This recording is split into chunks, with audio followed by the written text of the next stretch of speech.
Daawwattoota isiniif hin dhaamsa qaba. Uummata Oromoon ganiinna. Don't do it.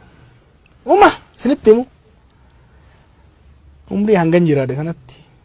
Umrii hangan jiraadhe kana walakkaa ol siyaasa keessan ture. Baay'een arge. Nama Oromoo ganee dabartef hin agarre ka salphate malee. Sodaattani Sosobamtani Dorsiifamattani akka miidiyaatti dhugaa Oromoon jallisina. Kijiba Oromoo waliin tuulina. Dhugaa osoo agartanii ija hin cufatina. Dhugaa Oromoo gara cabxeen hayatu dubbadha.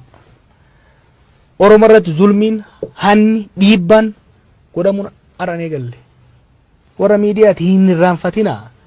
Warri akka Hayyuu Abubakar Muusaa dhugaa Oromoo waan dubbataniif miidiyaa xiqqootti waan dubbataniif fannifaman. Fannifamuun isaanii maqaan isaanii seenaan akka isaan wajjin bare miidiyaa Habashaa keessa ka iyyaa ture baay'eemi. Karra maqaa yaadan nu meeqa?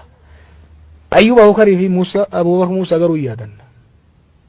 Gootummaadhaan amanamummaadhaan dhugaa irratti ciccanii waan wareegamaniif isaan wareegamaniif maqaan isaanii qabrii ol jiraarra. Warri waa gaafsan garuu Haile Sillaasee jala shururuke. Darbuu jala shururuke. Mallasaa jala shururuke. Arra ilmaan isaanii isan maqaa isaanii yaamamuu hin salphatti. Wareegamni fedhe haa dhufu. Aarsaan fedhe haa dhufu. Dhugaa Oromoo irraan jallatina.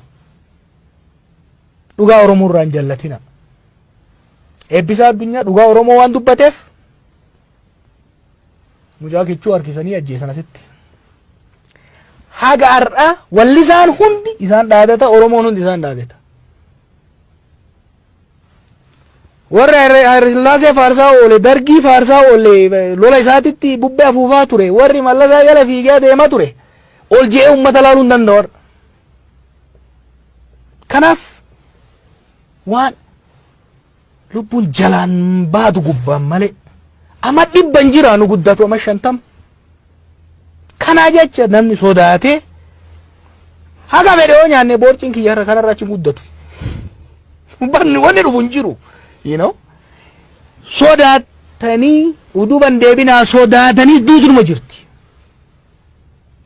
Hin bitamina bitamtanis homa waan amma isin nyaattan irra kan ol dabalu jiru. Isin qofaa miti warra miidiyaa hundaaf wanni angorsu dhugaa Oromoo lafee qabsaa'otaatiin as geessitan. Dhugaa Oromoo seenaa miti barkaasaa turre. Waan namoonni har'a ittiin qoosan kana bar seenaa miti. Waa'ee Taaddasaa, waa'ee Elemoo, waa'ee Baaroo haaliifnu seenaa suni.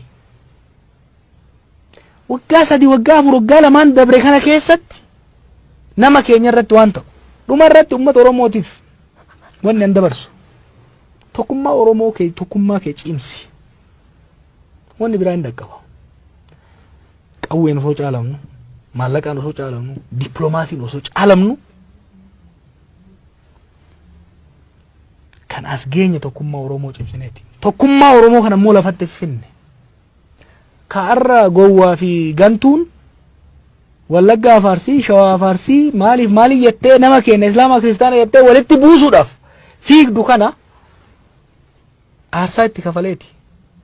Taaddasaa Birruu fa'aa faatu maaraga lafa kaayee dheeraa dhaqeeti. Bariisoo Waabee faatu amantiin hin qoodamnu jee shinnigatti wareegameeti. Lafatti miti lafeen jaarree asiin geenye. Lafeen jaarree asiin geenye lafeen tokkummaa lafeen jaaramte sana akka mansalaalatti fayyadamneet salphina abbaa Tsaayyafaa jalatti nu gotan turan san keessa of baafneet har'a kabajaa hanga tan argachuu dandeenye. Har'as tokkummaa keenya diiguu warri barbaadu bitamaan nu keessa jirus haa taatu. Gowwaan nu keessa jirus haa taatu.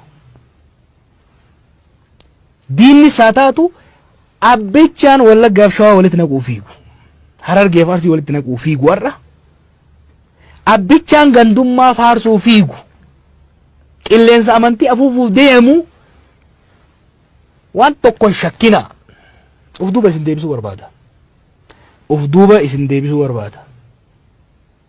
Masalaala isin kortanii ol baatan san sadarkaa isiisan takka takkaan irraa baasaa akka jiru beeka. Amma gubnaan immoo ol deebi'uun hin jiraatu. Kanaaf tokkummaa keessan cimsaa, dhugaa teessan gadi lakkisinaa, jaarmaalee keessan cimsaa, qophaa'aa. Laaftuun taatu amma itti aantu tun tadhumaati garuu.